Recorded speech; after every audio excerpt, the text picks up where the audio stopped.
use some of that public domain and keep some of this amazing literature alive. The primary reason for me recording audiobooks is, my drivers, they didn't have time to read. Most of them, when they get off work, they're tired 10 hours a day. They go home, they got families to tend to, they got grocery shopping to do. By recording audiobooks, I can bring a lot of the knowledge that I used to make this leadership process and make this book for these drivers so they could listen to it while they work, just like they would listen to music or listen to an audiobook to learn. And I'm going to be doing a lot of public domain books as well because I feel that that knowledge shouldn't become lost. And if I have an outlet to be able to narrate uh, and make that content for them, then I will, and you should too. My grandfather read to me when I was a child and read to all of the grandchildren around the fireplace. And his narration style is what I tried to emulate. And that's why I'm able to narrate books the way that I do. I want to be able to leave behind the stories, the knowledge, the books that are becoming forgotten because of endless social media. And if I can generate these books and have them available and have an avenue to, let them know that they exist and they can pick them up and get them, please believe I'm going to do that. And I believe everybody should, anybody who has this ability. And the information in this is gold. It took me 30 days to figure this out. I wrote this book in 11 days. It's how well I know all this information. It's how well read I am, how studied I am in everything that I do. And I would hope that you would become an expert in what you do too. Be the best at what you do. There's no reason why you shouldn't be. And if everybody's doing that, then we're progressing, we're becoming knowledgeable, we're sharing information. And one of the best ways to do that is through a book. And in today's high paced age where you're working a job, if you have time to listen while you're working, well, you can educate yourself while you're working. Listening to music is great and it is mood uplifting, but so is putting knowledge in that brain. And each of us should be doing that and becoming smarter. The smarter we get, the better decisions we make, and the more awesomeness we have for the whole world. So, this is going to be a tutorial on how to create an audiobook. In this example, we're going to use a manuscript for a very old book called The Science of Getting Rich. Now, before we do that, we want to make sure that, we go to the Internet Archive or um, a comparable website that you can find actual scans of the original book. When you're doing a book that is public domain, it's typically the author's life till the day they die plus 95 years. So it's 2025 now. So if you go back, it would be authors that died in 1930. But sometimes books that are published prior to 1929 are still able to be used as public domain. So in this case, we're going to do The Science of Getting Rich by Wallace D. Wattles.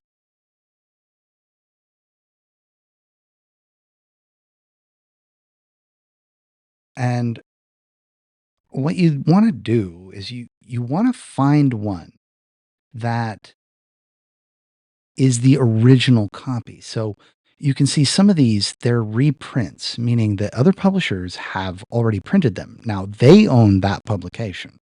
Even though it's the original text, you cannot use that.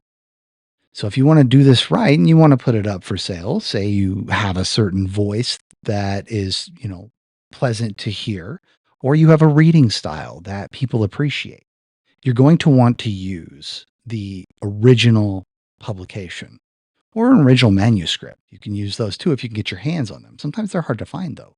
So in this case, we have some tough ways to find them.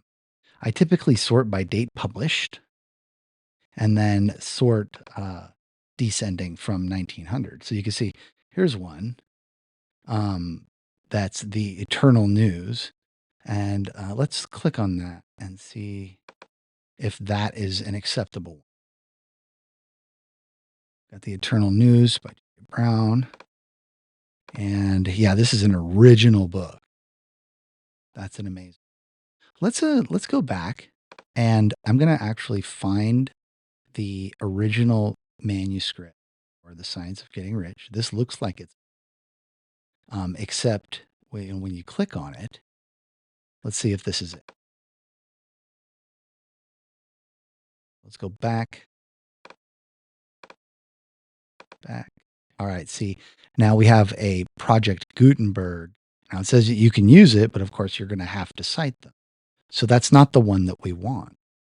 We want to find one that's like this. You see that?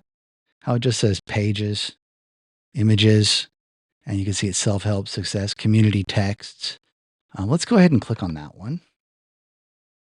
And as you can see, this is an original scan of the book. This is not, oh no, it is a Project Gutenberg. Well, that's not the right one. So we got to go back and then let's see if we can't grab this one here. Yeah, I think this might be. Let's go ahead and click on it and open it up. And sure enough, this is the original publication. And so what we're going to do here is I'm going to teach you how to use Hindenburg Narrator, which I have up here at the top of the screen. And I have a new project, and we're going to, I might as well just create a new one. So we have a new one, and we want to hit save. Now, when you hit save, it pops up. It says, well, where do you want to save it? I have a folder set up on one of my external hard drives that is extremely fast that I primarily use. I got a couple of them. But we're going to use the one that I currently have set up. I have a folder called Hindenberg Audiobooks, and then I have different names here. And we've got The Science of Getting Rich, and I have an original manuscript in there already in case I wanted to do it from there. But I like the way that the web application for the Internet Archive flips the pages like you're actually reading a book. I do appreciate it's less clicking for me, which is less noise that you have to edit out, as you're going to see when I edit this chapter in front of you. So let's go ahead and make a new project, and we're going to call it the chapter 1. Now, I make a new Hindenburg narrator project for every chapter, and you'll see why later. It has to do with exporting for ACX. I want to make sure that each chapter is individual. It makes it a lot easier to edit. It makes it a lot easier for sharing the editing responsibilities between multiple people over the internet. If you have a team, these things can be edited a lot faster. At my fastest speed, it would take me 12 to 15 hours to edit 1 hour of audiobook to ACX Audible perfection. So we're going to just make this chapter 1, and then I'm going to hit save. All right. And I actually have a copy of this up, and I've got it zoomed in. So we're going to go right to here. You have the preface. I did not do that. So let me go ahead and let's go with a new, and then hit save. And then we're going to call this one preface. Excuse me. My apologies. So we have chapter 1 there. We'll open it up later, but we're going to make one called preface. Let's hit save. All right. So now we're on the preface. We're going to read the preface. I don't read the table of contents because the chapters are going to be the names of each chapter. You have to say them before you actually deliver the text of that chapter. So, for example, chapter 1 is The Right to Be Rich. And then you deliver the. So now that we have this preface ready to go with the narrator up here, we want to arm this track. So we want to hit record. Okay. Now it's not recording. See that red dots flashing? Okay. We're not recording yet, but we want to test our volume as we're talking. And you can see it's kind of not really where we want it. So let's boost that a little bit. Oh, there we go. Oh, that's much better. And there's some other tools that you can use that really help. And if you click on this little effects browser, and you can add browser effects. So if we click on one of those little open boxes, you can see we've got different things that we can do to our voice, or I've got crumple pop, which removes, audio denoise and things like that, which is amazing. I do that in the final process because when you close Narrator and then you open it back up, those effects sound like they're not applied, but on the export, they are applied. It's just kind of bothersome to deal with it in the beginning, so might as well just um, use the loudness meter and let's make sure that we're doing it correctly. So I'll give you a little test right now. So we've got that loudness meter on, and I'm going to hit record. And I don't think the loudness meter will show when we're playing back, but we'll give it a try. So I'm going to go ahead and try and read the preface here. And I'll just read the first paragraph or maybe a sentence or two, and then we will see how we can make some modifications to our gain or the input gain on the microphones. These microphones from Audio Technica have wonderful inputs on the back, and I'll show you how to do that. So let's go ahead. We've got the track is armed, so it's ready to record, and then we're going to press record. I'm going to close this little window here so you can kind of see how this works. All right.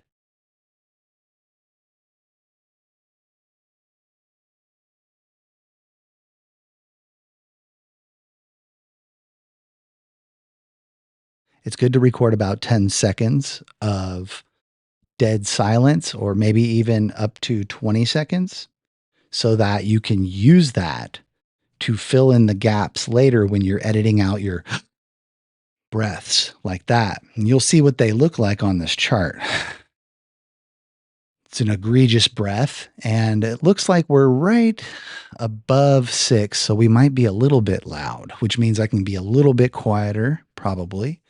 And I'm just doing this as a test, so let's go ahead and do it. Preface. This book is pragmatical, not philosophical. A practical manual, not a treatise upon theories. It is intended for men and women whose most pressing need is for money, who wish to get rich first and philosophize afterward.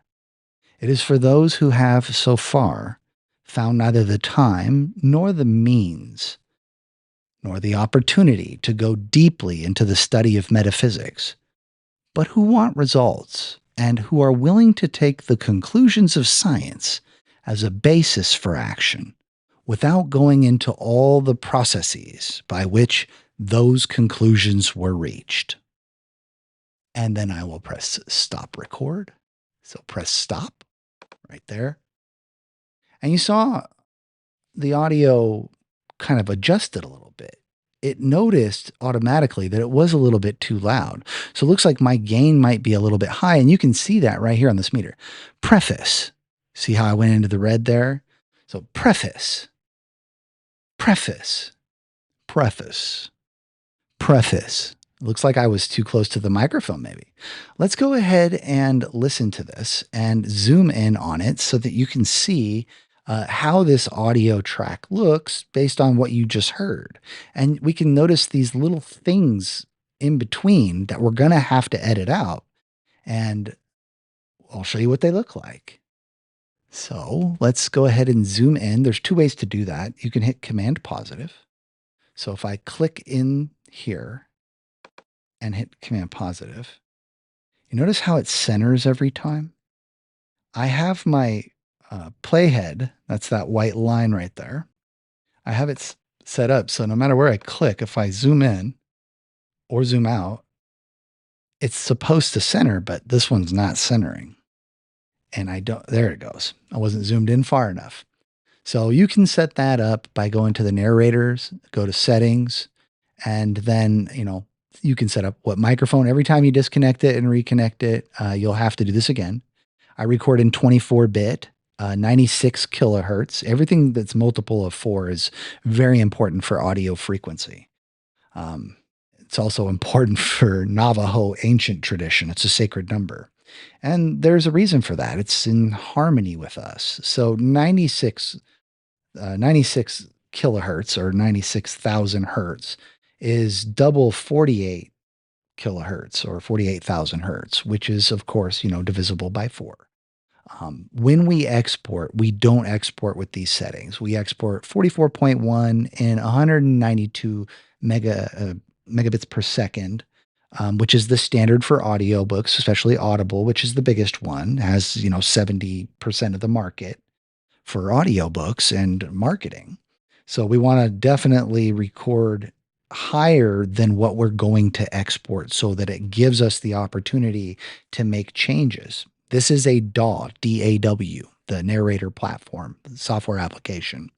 It is a DAW, which means it's non-destructive. So if I go in here and I edit, oh, by the way, sorry, center the playhead after zoom is on the interface, and also in advanced, the preview format, we want that W3C audiobook. It is the only option, but some people can add plugins and things like that, which can make this more advanced. So let's look here at this. We can see, this light blue background. Do you know what that is? That's the room echo in this room. Now, even though there's barely any room echo, and I have a wonderful cardioid microphone from Audio Technica, there still is sometimes room echo. I even have soundproofing all around here. It's almost impossible to not have room echo, even in a recording studio. It's got to be really professionally designed. But these microphones are excellent, and this visual aid allows us to be able to see, okay, when we export, we're definitely going to have to do an audio denoise. Now, Hindenberg Narrator has these tools for us. When we go to export, it will apply that audiobook process for us. And I'll show you later once we finish this chapter. So you can see that we have this nice, wonderful beginning where I just recorded room noise.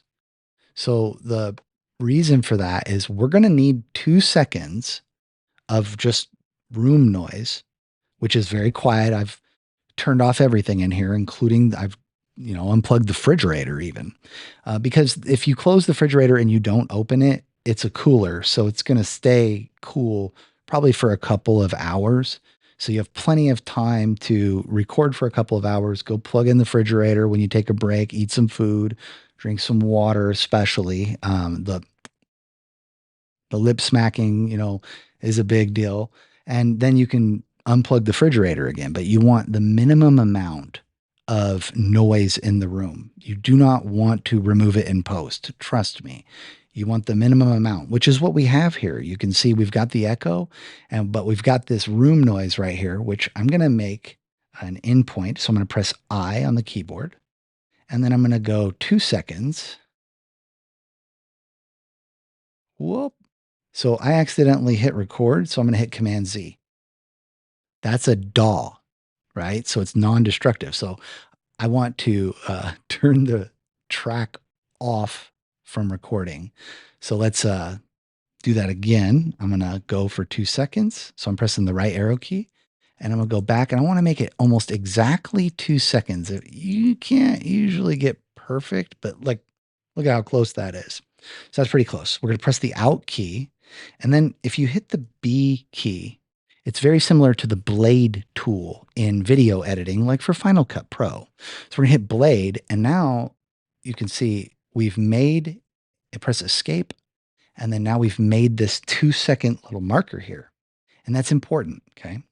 So if we take that and then get rid of the rest of this. Okay. Now remember, it's a DAW. So I just got rid of that. But if I click this and drag it back, oh, look, there it is again. Command Z, so that's where I want it. And then I'm going to take this and I'm going to press Command C for copy and press the page down See how it goes right to the edge of the next clip? Page up goes to that one. I'm going to paste it because I know that each one of those is 2 seconds. Okay. I wanted 2 seconds at the beginning of the chapter and then 2 seconds at the end. So let's move that one over there. And then you can take this and cut it. Okay. Zoom out, Command minus, and I'm going to press page down, and now I'm at the end. You can also press the home key if you have one of those types of keyboards. So home goes to the beginning and end goes to the end. One of the only applications that I've used that actually works. Page up, page down works fantastic. Goes between these clips, and also home and end takes you to the beginning and the end when they get really long. But I typically just leave them as chapters. So at the end, we're going to paste that. So now we know we have 2 seconds in, 2 seconds out, but we got this problem here. See this big gap, right? So if I zoom in on that, whoop, go to the home. All right, we've got this gap here. If I have my playhead to the left of where this gap is, to the beginning of this next waveform, you can hit Shift, Option, Command, and click, and it will highlight all the clips to the right. And now you can drag them and move them to fill that gap, and it snaps. Snapping is on. If snapping is not on, go into the settings and turn it on. So now if we zoom in again, that should center on that playhead here pretty soon. Let's see. Yeah, good. And you see we've got a little bit of mess right here. And that noise is light blue, so it might get edited out on the denoise, but we do not want to risk it, right? So let's trim that in even further. But an easier way to do it would be to take the playhead and move it right to where that waveform starts and press the B key, blade. You blade it. Now you have this thing that you want to remove. If you hit Command X for cut, it moves the DAW. The rest of the waveform gets moved right to that playhead. But we've got this little bit of, see that kind of spike right there? All you do is bring your playhead in just a little bit and then hit Command F. And now it fades it in. And anytime you make cuts, you're going to want to fade in that audio. This is time consuming because you can see we have some stuff right here that we don't want. Let's listen to that real quick. Oh, I can't hear it. So let me go settings. And then let's go back to the, I'm going to put this out on my TV. So let's go okay. And let's see what that sounds like. Hopefully it's not too loud in here. There we go. Page up.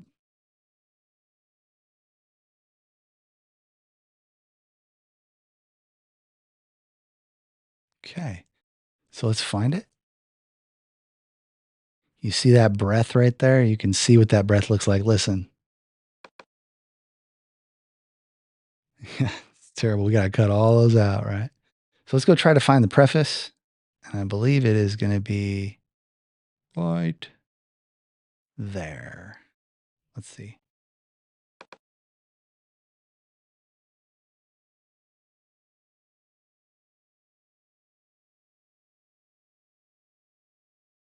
All right. So this is it right here, I believe. Oh, wonderful. Now you see over here the loudness meter.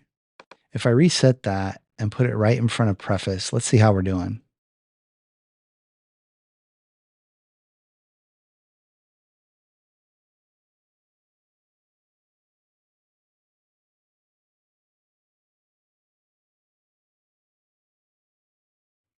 I did pretty good on that.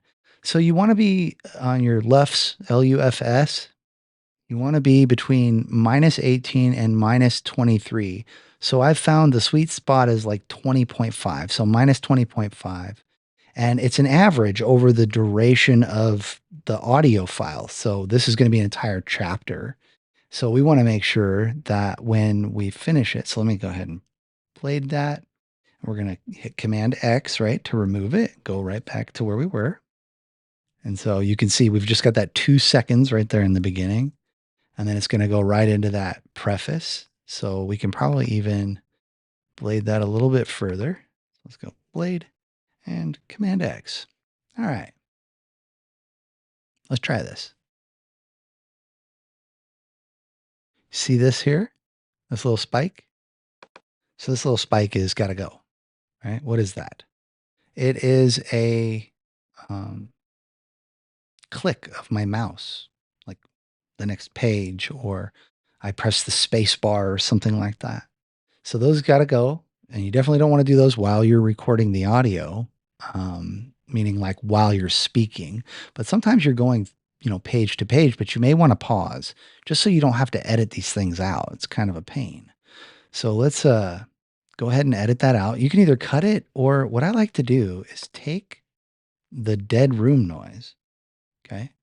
Go right to the end of preface, or what I just said, and see those little spikes there?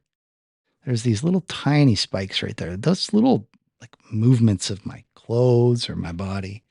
You might even want to take off your shoes so that you're in your socks, because you can hear every little thing. You can hear the couch in the background. So little movement, mostly the voice, especially when recording. But we copied that little room noise, which has barely no noise at all. It's just room noise, and hit paste. And you can take that and go all the way across, because remember, we recorded like 10 seconds, but this isn't going to be 10 seconds. It's going to be like 2 or 3 seconds. So now we've got this room noise in here, but it's kind of harsh, isn't it? Where that cuts right into it. So we got to fade it. So go in a little bit and hit Command F for fade. And you can see this is professional audio engineering. So, or audio editing, not necessarily engineering. There's different ways to interpret that. So let's listen to this part. Oh, this book is pragmatical. And it looks like I had a lot of whatever. That's what this is right here. You may or may not be able to hear this on the recording, but matical. So let's go ahead and just paste that room noise over it. And it's not a big deal. Grab the one to the right and drag it right to the beginning of that next waveform. Okay. Remember Command F, and then Command F again. And now let's listen. Not. That's fine. Got a little bit of a spike right there on the T. You can be as meticulous as you want, but I'm typically pretty professional in editing these to make sure that they sound good. Philosophical. So every time I put one of those in, I like to fade it and fade each one. Does take a second, but trust me, it's worth it. So let's get down here and play again. Philosophical. Beautiful. Paste it. Let's back out a little bit. And you can see this is kind of time consuming, right? But it's professional. That's my breath right there, that hump. You can see that hump right there. So we want to remove all those breaths for ACX. Apple Books ain't so strict, but ACX is, and that's where we're mostly publishing it. Wonderful. And paste. And sometimes if they're, too thick and you got to do that movement too much, you can actually just get a smaller one. So make this smaller, hit Command C, and then bring it back out to where it was. Whoop, too far. And then back. And then, of course, remember, every time we want to fade that. Command F, bring that playhead in, and then Command F again. And now, and of course, we have another pane right there. So that's the mouse button clicking or something clicking. I'm not exactly sure what it is. I got some dead noise here, and we just get rid of that. Command F, and then Command F. And then after a while, you start to recognize these waveforms and you see right away what it is. So let's go ahead and get rid of that breath right there. I don't even need to listen to it. And then Command F, and then Command F. All right. And so on and so forth. This is how we edit what we just did. Now, if you do chapter by chapter this way, then by the end of your book, you don't have as much editing to do. There's two ways to do this, right? You can edit it as you go and correct those errors while you've got it live. Or you can record the entire audiobook and have a whole bunch of edits to do when you're done. So I don't know which one's faster, but I believe getting it done as you go feels a lot better when you're doing that final edit. Because when I did this the first time for my book, the unofficial guide for Amazon DSP delivery associates, I recorded the entire audiobook myself. And I made a lot of mistakes. And that's the purpose of me teaching this here, is so that maybe you don't have the same amount of mistakes. So we fade those in, and I think we're good. So let's see where we ended at. That way I can get this going. So I believe you got the point of the editing. You can see these things in the middle. In all the gaps typically have some sort of noise that we got to get rid of. That's like that one right there. And so I believe we were at, okay, let's hear it.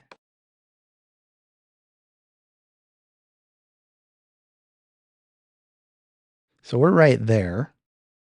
And we've got a little bit of a gap there. And we probably want to do that same thing. So we're going to go blade. And then I'm going to select this clip to the right. And actually, I'm going to go Shift Command click. See how it selected all of them to the right? Anything to the right of the prey head, Shift Command click. You can look up the shortcuts too for Hindenberg. But I found just doing it allowed me to learn the most. And I just use a small amount of shortcuts, not many. So we know that we're right there at the end of that paragraph. So let's go ahead and continue recording. Our LUFS is good. We did learn that I was probably a little bit loud because my voice, my mouth was too close to the microphone, but I'm going to back it up just a little bit. So let's go ahead and arm the track. And what's beautiful about this is you can just press record. And I like to use the Magic trackpad. It's quieter than a mouse, and it's just a simple little touch, and it's very intuitive to touch. So let's go ahead and record, and we're going to continue on where we were.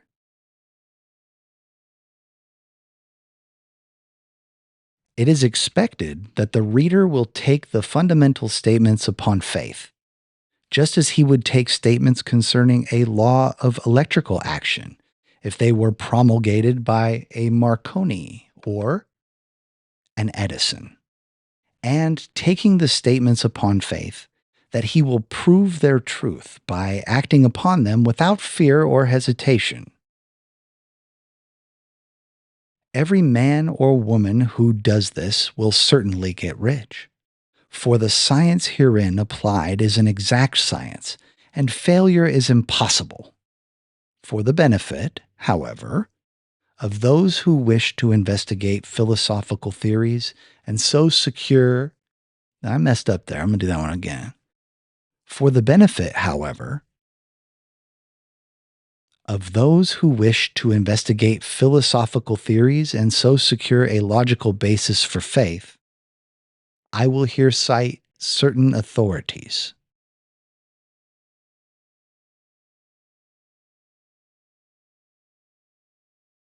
The monistic theory of the universe, the theory that one is all and that all is one, that one substance manifests itself as the seeming many elements, of the material world, is of Hindu origin and has been gradually winning its way into the thought of the Western world for 200 years. It is the foundation of all the Oriental philosophies and of those Descartes, Spinoza, Leibniz, Schopenhauer, Hegel, and Emerson. The reader who would dig to the philosophical foundations is advised to read Hegel and Emerson, and he will do well to read The Eternal News, a very excellent pamphlet published by J. Brown, 300 Cathcart Road, Govan Hill, Glasgow, Scotland. He may also find some help in a series of articles written by the author, which were published in Nautilus, Holyoke, Massachusetts, during the spring and summer of 1909 under the title, What is Truth? In writing this book, I have sacrificed all other considerations to plainness and simplicity of style, so that all might understand. The plan of action laid down herein was deduced from the conclusions of philosophy. It has been thoroughly tested and bears the supreme test of practical experiment. It works. If you wish to know how the conclusions were arrived at, read the writings of the authors mentioned above. And if you wish to reap the fruits of their philosophies in actual practice, read this book and do exactly as it tells you to do. The author. Let's go ahead and stop it there. Stop. And since I know I was talking right there, I can just delete that part. Yep. Just like that. And then we had some edits and some errors that we can go back and fix if we want. But you get the general idea. Now, the preface is done. I'm going to hit Command S to save it. You can also just press save, just like that. And if we go to our Finder and look at our X10 Pro project for Hindenburg audiobooks, we have the Science of Getting Rich. You can see we have the preface files here. And you see how it has narration 1 and narration 2? Each time I press stop and start record, it's going to make a new WAV file. WAV files are uncompressed. They're source files at they're pretty large for audio files because, we want that high quality data. Now, let's say I was going to export this. So I've done all of my chapters and I'm done. Now, Hindenburg Narrator is not going to let you put chapters and hit export and then smartly export all the chapters. That is for a different version of Hindenburg. I believe that's the Publisher Pro version. I do not have that version. I have Hindenburg Narrator because I really love the intuitive feel and I like the tools and it's very easy for me to do. So I did the preface as its own file and I'm going to have chapter 1 as its own file. And when I'm done, we have to export this and get it ready to go after we do all of our edits and remove all the clicking sounds and fade in and fade out each click that we overwrite. And we have a finalized product. There's a couple things that you need to do before you do that. Number 1, you want to listen to the whole thing with the loudness meter on. So we have this loudness meter on, right? And we can listen to that entire thing while we edit. You can also make this bigger. So if we want to disarm the track here before we start messing with it. I always forget that sometimes. Let's go ahead and make this a little bit bigger. And when you make this waveform bigger, you start to see more things. A lot more becomes readily apparent that you need to fix, right? If you make it even bigger, now you have this workspace that is really pleasant to use. Now remember we had that room noise at the beginning. If you want to zoom all the way out, you can, but you can also just go home. There's our room noise, right? See that right there? With that wonderful room noise. Now you can see there are a couple little strands here and there. See them? But they're okay. They're quiet. If we watch the loudness meter, hit reset. Okay. Move that over here so you can watch it as it goes. And I'll put this on 1 minute. So we can watch this meter as we play it back. Ready? So we're at minus 60.1. So we did have, a couple little spikes right there, but the rule is for ACX and Audible is that it needs to be minus 60 and not any louder than that. So the LUFs, LUFs, the lower it goes is the louder the volume is. Okay. It's like an average volume over the course of the duration of this clip or this track. And so when we play it from start to finish, it's any of those gaps need to be at minus 60 or higher. So minus 61.6 is perfect. And that's why we use that clip like that, that very beginning one. So when I go to the end, okay, and I'm going to paste that 2 seconds in there again. Zoom in. And you can see when I highlight this, let's see, how long is that? I'm looking right down here at the bottom. You can see that right there. So I'm looking right there as whatever you have selected. It's going to tell you how long it is. So let's see. That's not even 2 seconds, I don't think. Let's see here. Let's make it 2 seconds. Wait, that is 2 seconds. Hold up. I think that's 2 seconds. Let's see. If we go page up, it goes right to it. So press I for in and page down and press out. And you can see the selection. It's not even a second. So we need to go back to the beginning, home, and select this and page up, in, page down, out. And we have, it's not even a full 2 seconds. So we need to make that 2 seconds. Whoop.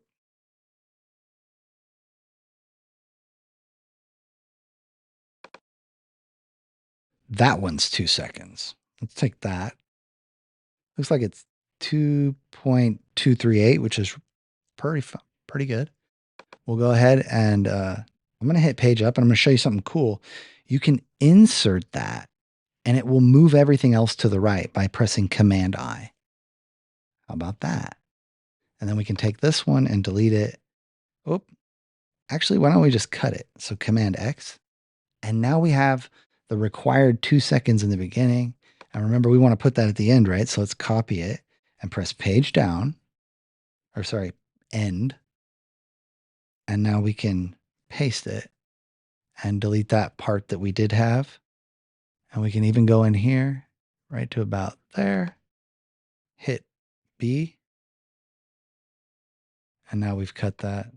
Command X. We need to close that gap. So let's just grab it and close it. So now our entire track for the preface is it's done recording, but we will need to edit it. So click in the middle and then hit Command positive to bring it in a little bit. And let's go out a little bit. So we've got our 2 seconds at the beginning, 2 seconds at the end.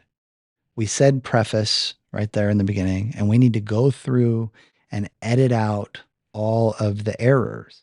So this is only 4 minutes of editing. Well, I can do this right now. It's only 1:46 a.m. Every time a car goes by, I'll have to edit that out, and I catch it when I'm recording so that I can remove those things. Or if I notice a sound in the background, houses creak. You do not want those things when you're speaking, or my couch, right? So you're trying to pay attention, but you're also trying to do a good narration. And as you start recording these, the more you do and the more you do this process, the better. So I'll do a little bit more real quick. Or actually, at this point how to edit, right? Let's just do a quick little review. And we go through, and it looks like I have a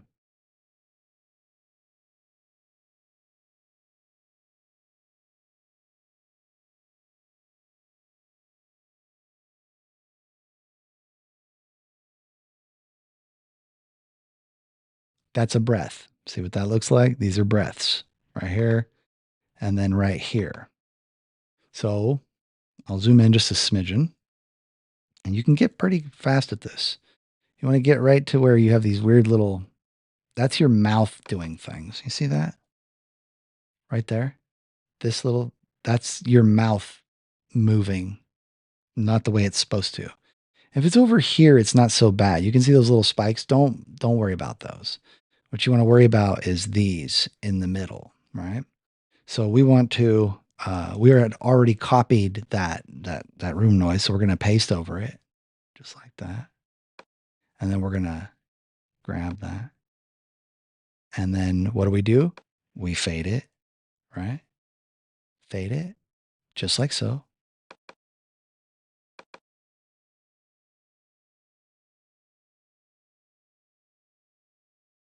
And there's our next one.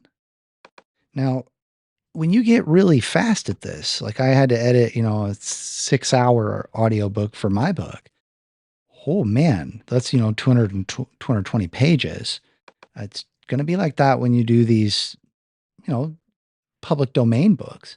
So let's go ahead and show you a kind of a faster way that I do it. So I have this little track right there. If it's too close, you don't always have to fade it. Like this one just kind of spikes up out of nowhere. I think that one will be fine. Maybe a tiny fade.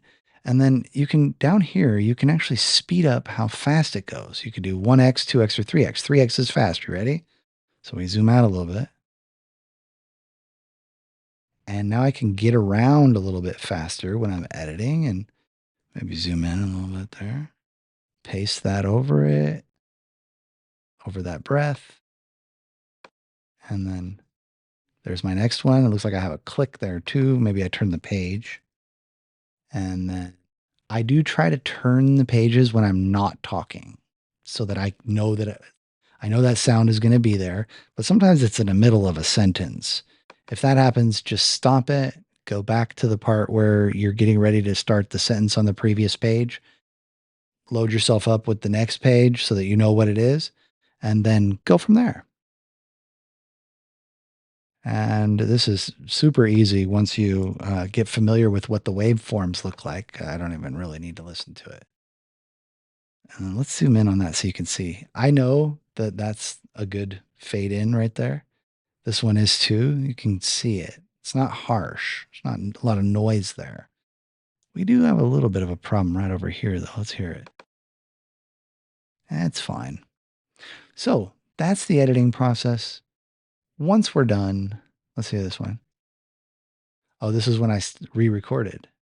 I could tell by the waveform. Zoom in on that just a smidgen. Go over. And there it is. I'm going to hit blade and then cut. Just like that. All right. And if you do want to hear it, of course, turn off the 3x.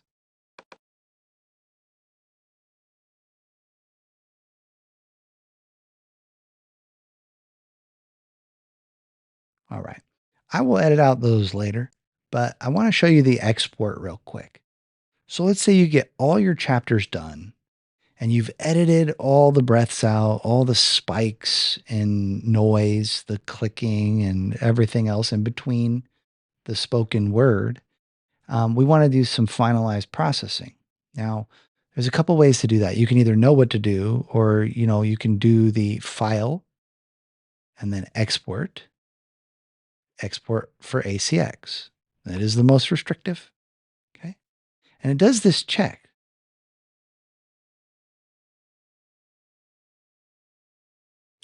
Looks like it wanted to apply a noise reduction. So do you want to continue to export? I usually hit no at this point. And I go in here and I see I've got a noise reduction, I got an audiobook process and a loudness meter. So what's really cool about this loudness meter is when we zoom out a little bit here, you can see it's only about 4 minutes, it looks like, right? So since it's only 4 minutes, what we can do is hit reset. We'll take this thing to 5 minutes. So we're going to see a chart and know if we've peaked above minus 3.3. Minus 3.3 is the loudest that any spike in volumes, usually P's, T's, D's sometimes, depending on how your lips pop. I have this nice pop filter here and another one on the microphone so that I get rid of most of that because I do have terrible P's, T's, and I enunciate them for some reason, but it's not unmanageable. So we have this audiobook process, and if you click on these, they pop up with these little meters that you can actually monitor. So here's that noise reduction. And that noise reduction is sort of just always on this basic level here. So we know that we talked about earlier that there is some echo in this room. You can see it. See that light blue, medium blue, and then dark blue? That's echo. What's awesome about the noise reduction narration is it gets rid of like most of that echo. So you won't even hear it.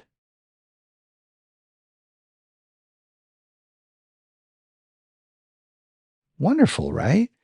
If you're if it's not good enough, there is another tool that I actually subscribe to called Crumple Pop, and it has this audio denoise complete, and I actually prefer it over um,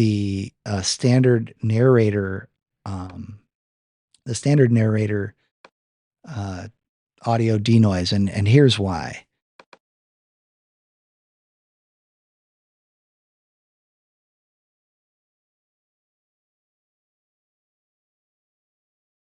It sounds better. Now, if I, you know, save this and I leave narrator and come back tomorrow and I turn this on and I have these plugins on, these effects, it won't apply them the second time. They're applied, but when you hit this playback, like we're just testing it right now, even in your, studio headphones for audio remixing, which I recommend like MX50s from Audio Technica, which is what I have. I will listen to those because you can hear every little thing. And that's what you want because you want your listener to have a good experience and you want, professional audio engineering and professional narrations to be done using this wonderful application, Hindenburg. So, I use these tools, but I don't apply them until I'm done. So when I'm ready to export, that's when I'm going to apply them. Now I will apply them and listen to make sure in the very beginning, or if I only do 3 hours today and it's a 6 hour audiobook and I need to do 3 hours of recording tomorrow, each time I do a recording session, I'm going to do the first, paragraph, watch the loudness meter, listen to the echo, add the denoise, see if it works. If not, I may need to make some changes to the room so that I don't have that echo. And it's going to be a really professional recording. So when you do go to export, you just go File, Export, and Export for ACX. Okay. When the dialog box comes up, it's going to go through the whole script super fast. And it looks like I'm a little bit too loud, so I might need to normalize the audio a little bit. I can see that because I have minus 17.5 right here for the LUFS, which is too loud. I swear. So it says levels seem okay, pauses corrected, room tone level seems okay. Do you want to export? No, I do not. And the reason is that this thing is too quiet. And I can see that. Here's how you fix it. So if you go to the beginning and press home, I'll make that go away for a second.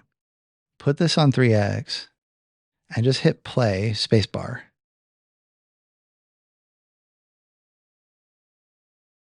And you can hit reset on that.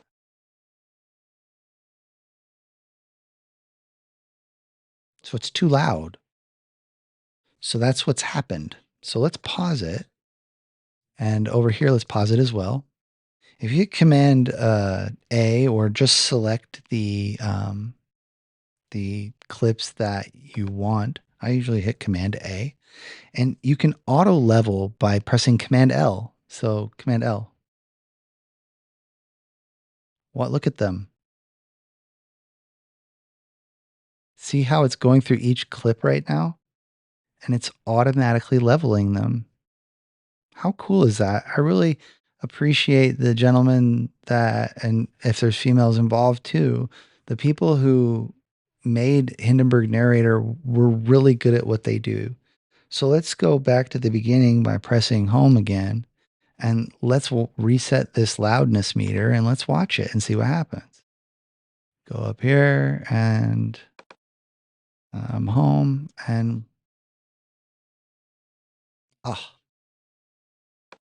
I paused it. Excuse me.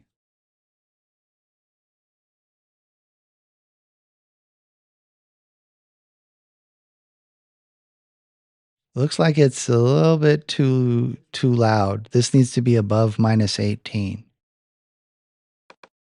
So remember, the lower this number, the louder these clips are. So let's just go ahead and grab all of them, Command A, and I'm going to bring them down a little bit. I'm going to bring them down almost an entire,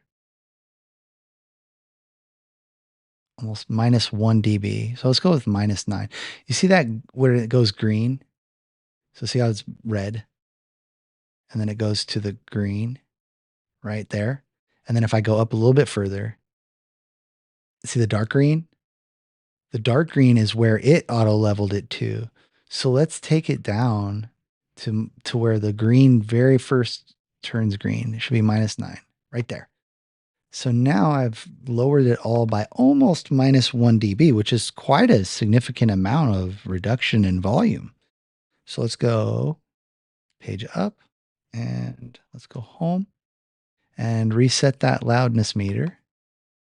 And then let's listen to it again. Page up.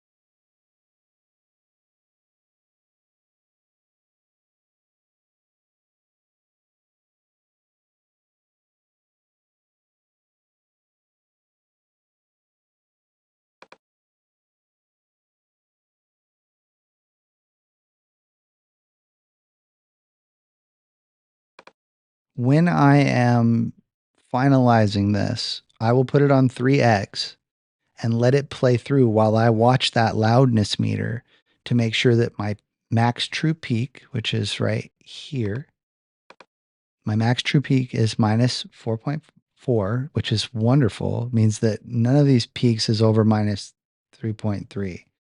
So if it goes like -3.2, you're too loud. It's going to peak and it's going to distort when the listener listens to it. It will get rejected by ACX.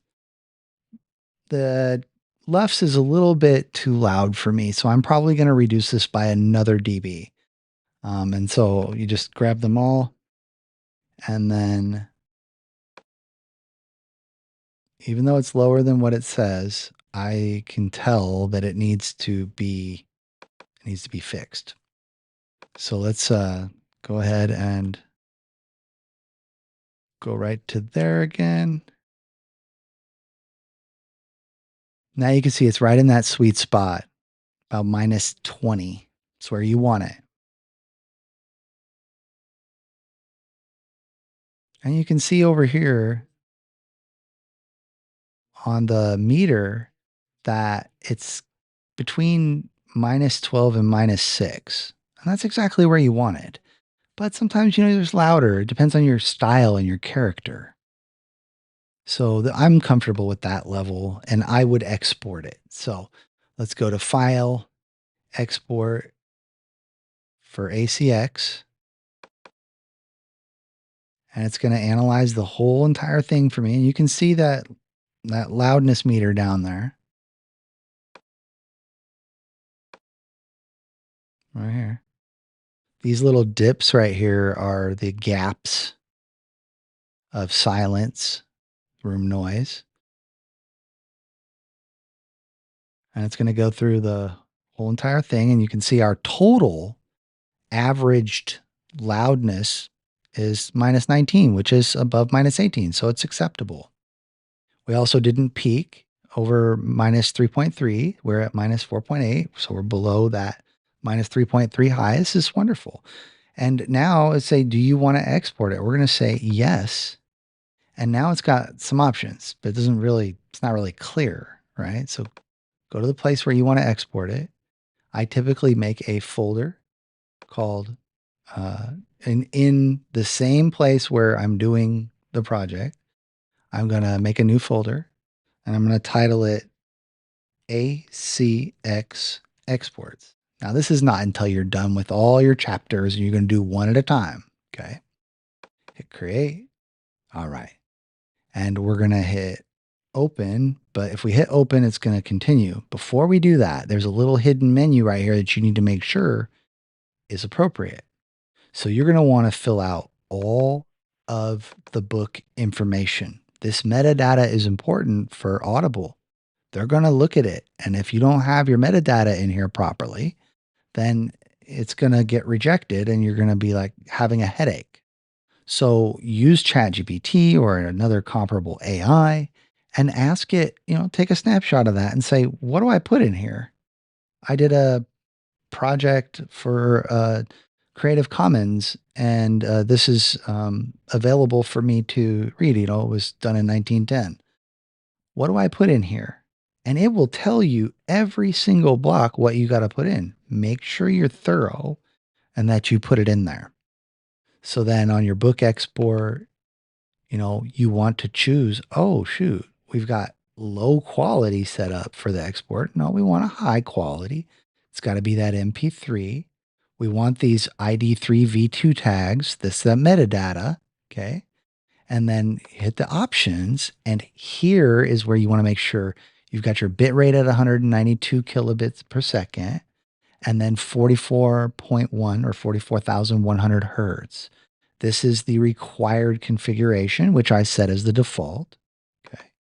And then we make sure that we have the um, appropriate settings set up in this options menu on export.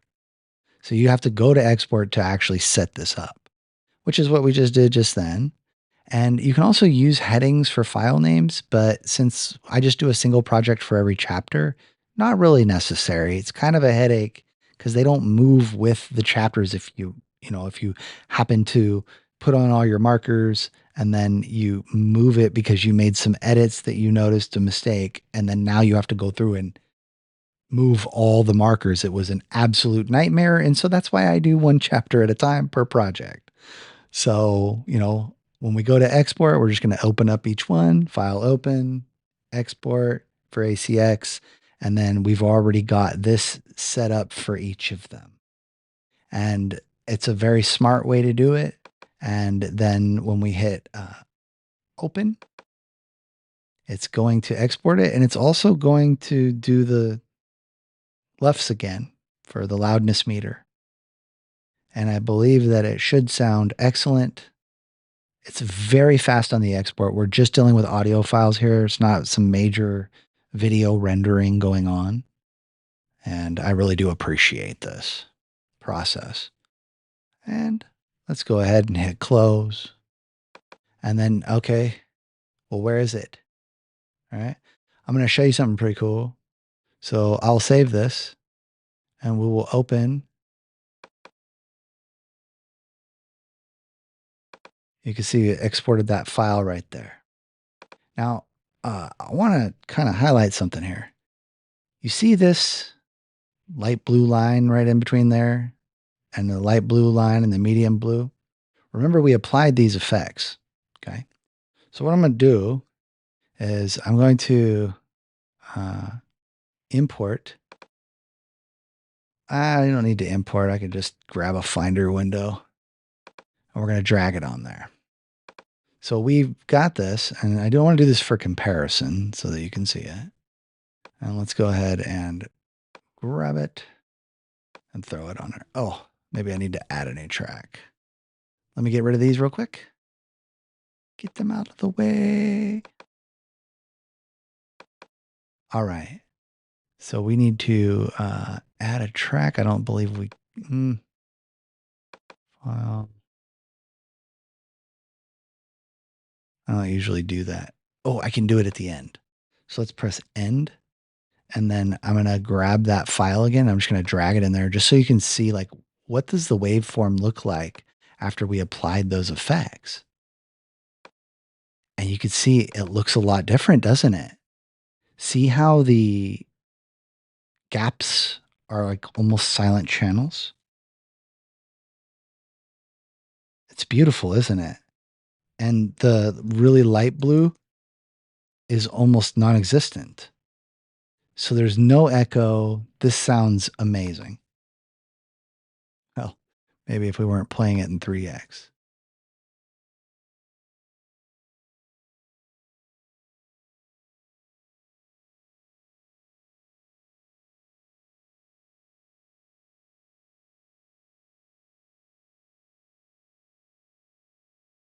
So that's the process for Hindenburg Narrator that I have found to be one of the best workflows for creating audiobooks, and it's extremely fast. By doing this way, I'll be able to crack out a book a night, maybe 2 nights. You want to try to record as much in the setting that you're in as possible. You don't want so many days. If you can sit down and do it for 6 hours or 8 hours, that's probably the best way to do it. And then do your post production separately. That might be the best. That way, your voice doesn't change too much day to day because your voice does change each day. So it's best to bang out that, knock it out the whole, as much of the book as you can. Or if it's, it's a long book like Pride and Prejudice or War and Peace, it's going to take you 3, 4 days to do something like that. So you want to do as much as you can in a single sitting. So, and then make sure that you replicate the environment the second day so that you don't have any major changes. That pretty much sums up how we do the audiobooks. Once you have an audiobook created, you have all the files. I can show you mine. So this one, the unofficial guide for Amazon DSP Delivery Associates, has its ACX exports right here. And I can see I've titled them the opening credits, the prologue. Once all that's done, you go to ACX and in ACX, you have titles. So you can claim a title. Okay. And when you claim a title, you search for it, such as, well, because it's not my title, you can make an ebook of this because it is public domain, but you got to add some value to it if you're going to publish it on KDP first, Kindle Direct Printing. And then, so it would be like the process of if I go to Amazon.com and then, type in Amazon DSP. So Amazon DSP, I scroll down just a little bit and there's my book right there. So we click on this book and that is the paperback and the Kindle version. And once I published that on KDP and it was accepted, it took about 2 or 3 days, I think. Once I was over in ACX, then I could claim this title. And I claimed the title by searching for the book title. So this one's already available on Audible. What? They approved it? Get out. Let's see. Yeah, that one's already available. I don't see it on Audible yet. Let's check. Audible. And let's type in.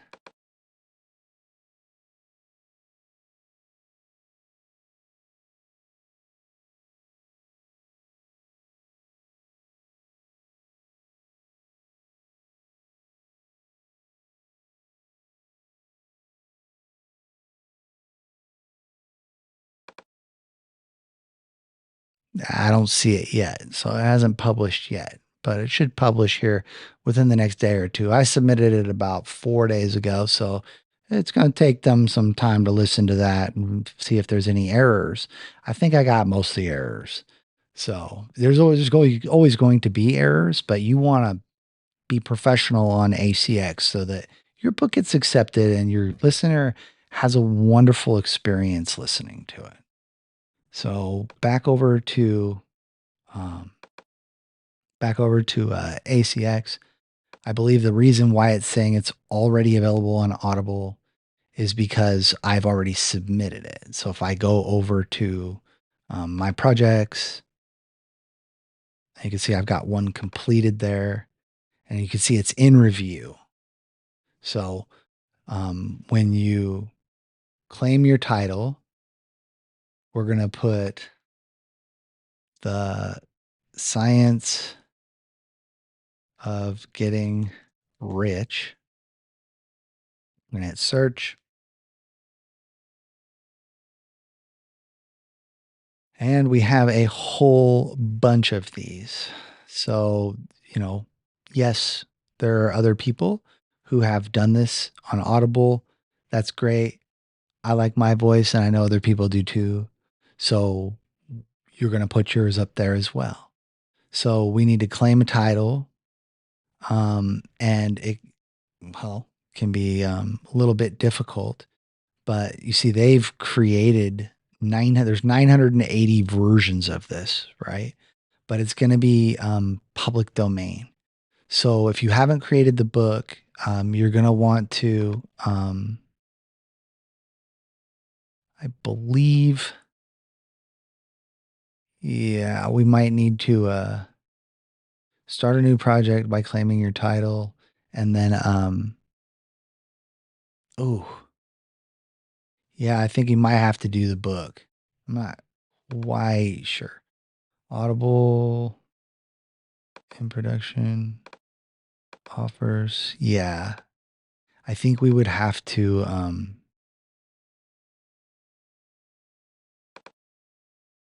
so we need to let's just try one of the others and see what happens.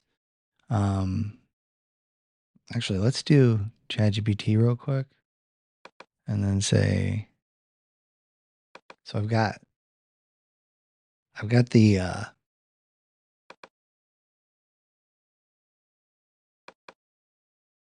there you go. I'm going to minimize that a little bit, and then I'm going to say the science of getting rich.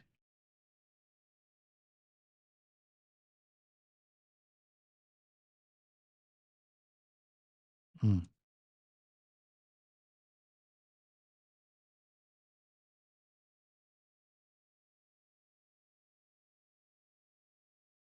Yeah, let's just do the science of getting rich.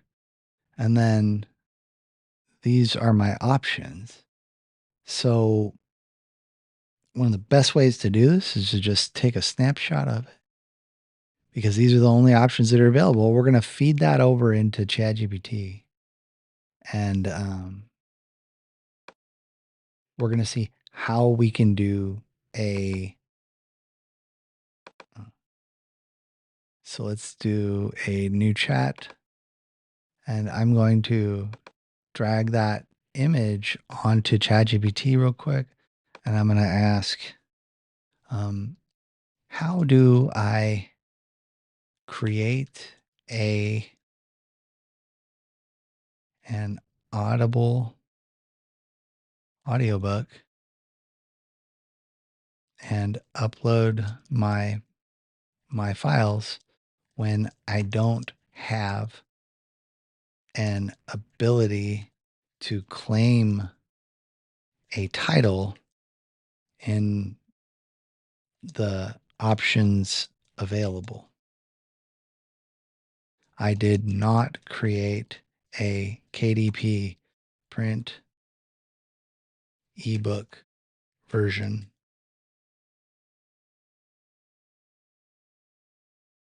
I only narrated the public domain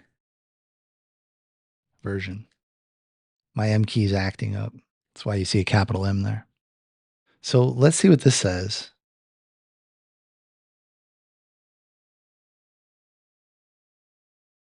ACX expects a KDP tie-in. The system is designed for authors, publishers who already have an Amazon KDP listing. Public domain exception. If you narrate a public domain work like The Science of Getting Rich by Wallace Wattles, you don't need to own the copyright, but you do need to provide an edition to tie your audiobook to. Direct uploads are not available. ACX does not let you do that.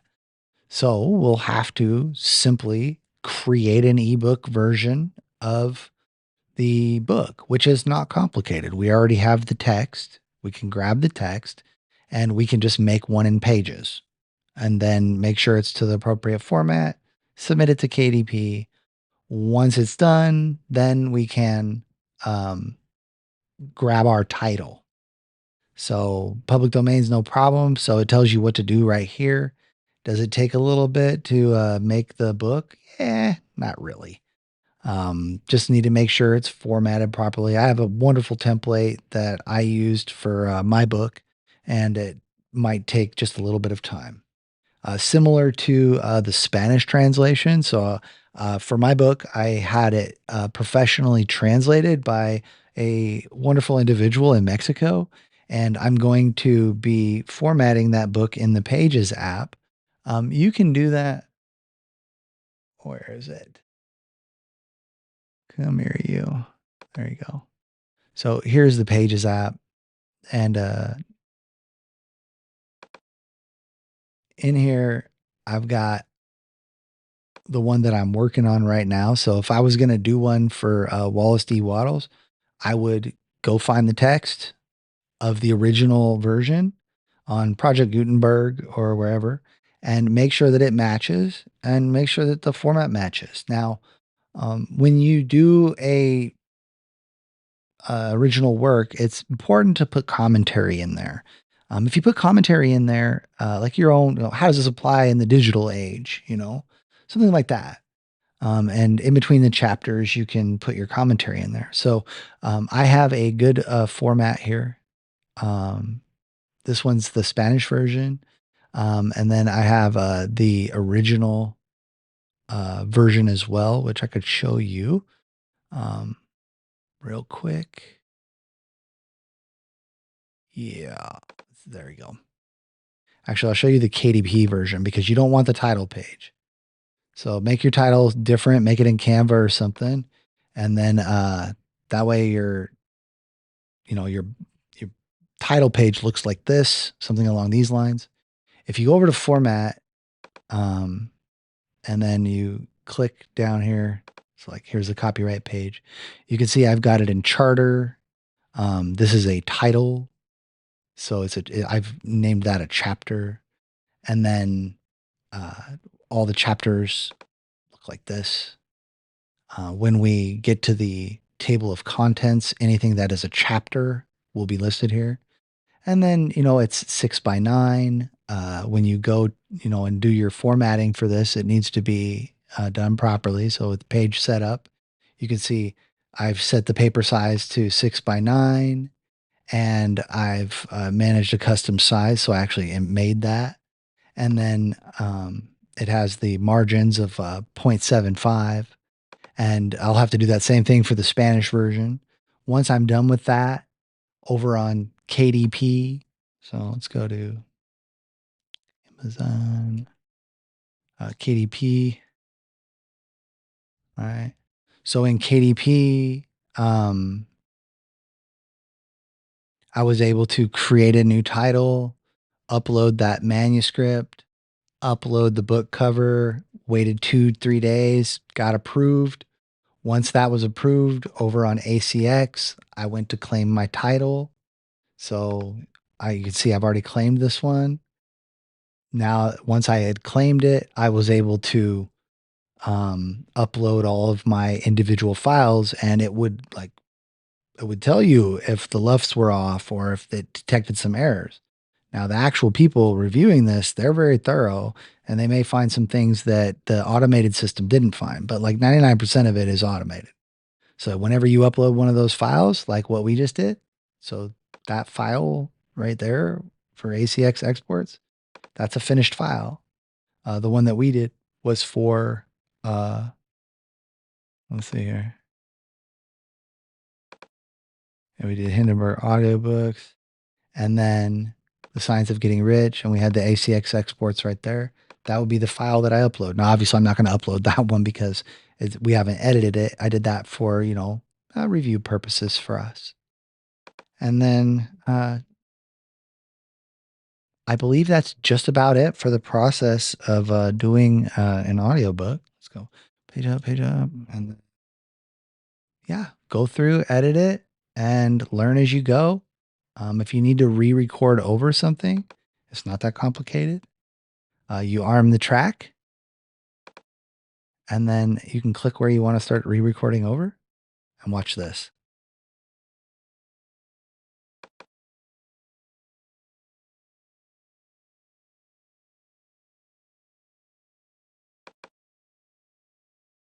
I just recorded room noise right over it.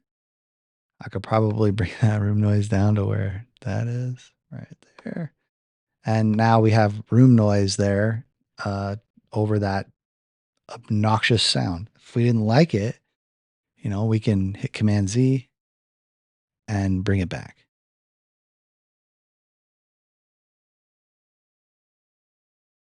Yeah, I'm going to hit Shift Command Z, which is redo. By the way, all those edit functions are just right there.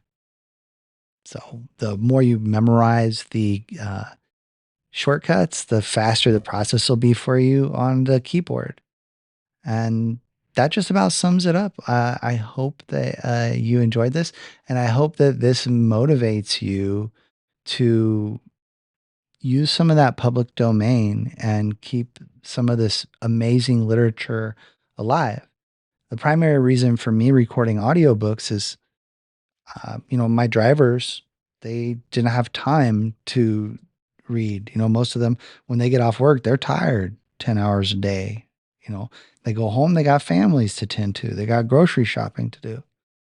By recording audiobooks, I can bring a lot of the knowledge that I used to make this leadership process and make this book for these drivers so they could listen to it while they work, just like they would listen to music or listen to an audiobook to learn. And I'm going to be doing a lot of public domain books as well, because I feel that that knowledge shouldn't become lost. And if I have an outlet to be able to narrate uh, and make that content for them, then I will, and you should too. My grandfather read to me when I was a child and read to all of the grandchildren around the fireplace. And his narration style is what I tried to emulate. And that's why I'm able to narrate books the way that I do. I want to be able to leave behind the stories, the knowledge, the books that are becoming forgotten because of endless social media. And if I can generate these books and have them available and have an avenue to, let them know that they exist and they can pick them up and get them, please believe I'm going to do that. And I believe everybody should, anybody who has this ability. And the information in this is gold. It took me 30 days to figure this out. I wrote this book in 11 days. It's how well I know all this information. It's how well read I am, how studied I am in everything that I do. And I would hope that you would become an expert in what you do too. Be the best at what you do. There's no reason why you shouldn't be. And if everybody's doing that, then we're progressing, we're becoming knowledgeable, we're sharing information. And one of the best ways to do that is through a book. And in today's high paced age where you're working a job, if you have time to listen while you're working, well, you can educate yourself while you're working. Listening to music is great and it is mood uplifting, but so is putting knowledge in that brain. And each of us should be doing that and becoming smarter The smarter we get, the better decisions we make, and the more awesomeness we have for the whole world. All right. It's John James signing off. You guys have a great day now.